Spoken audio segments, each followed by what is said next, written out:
And coming up next, right here on 4, Danielle will have a look at a beautiful forecast for you, and Jon Keller has the very latest in his report.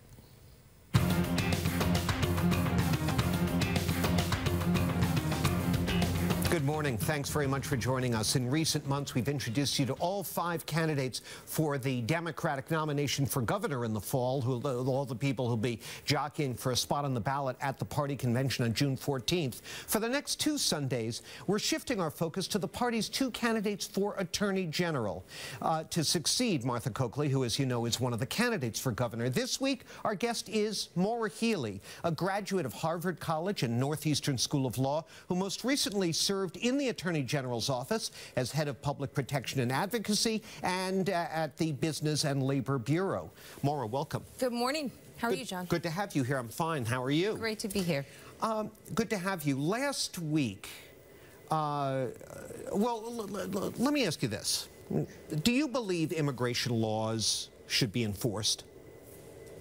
I do, but I think it's worth looking at what's working and what isn't working. I mean, I think we're facing a situation here and across this country where there's been a complete absence of needed immigration reform on the federal level. And as somebody who's looking to be Attorney General, I will be a strong advocate for needed immigration reform because we've seen that the current policy isn't working. And in the meantime, the existing laws, will you enforce them? Well, I'm not a big proponent of supporting policies that aren't working. I mean, I've seen the effects and the problems with some of the programs like Secure Communities here in the state. I'm a proponent of in-state tuition for immigrants as well as driver's licenses for immigrants as a matter of public safety. So, you know, that's my perspective on this. I've seen the problems with current policy, and I want to work to change that. Well, as we were taping this interview in advance of the airing date, the mayor of Somerville said his city would now stop holding people who are here without documentation who've been arrested in order to allow the feds to run a check on them and potentially pick them up for deportation. Do you agree with that or not? Well, I think the mayor is right. I mean, this is about priorities and how we use resources, and I think as a matter of law enforcement, as a matter of administration, you know, we're dealing with finite resources, so he's made a determination that he'd rather have his police focus on other things, and I respect that. Well, sometimes we're also dealing with life and death issues of public safety.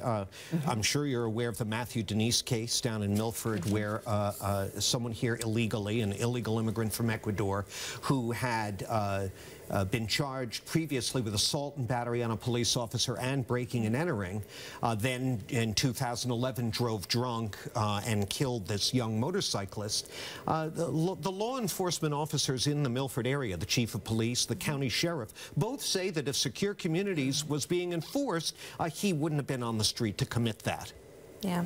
No, really sad and tragic situation, and you know, it's really important that anybody in law enforcement, and certainly as Attorney General, that we work to ensure public safety. But we need to focus on keeping bad guys off the streets and out of harm's way from other people. But I'm closely following the debate and watching what our municipal leaders are doing, talking a lot with others in law enforcement about this. And again, I want to work on productive solutions to this issue. All right, let's take a short break, and when we continue, we'll talk more with Democratic candidate for Attorney General Maura Healey. So please stay with us.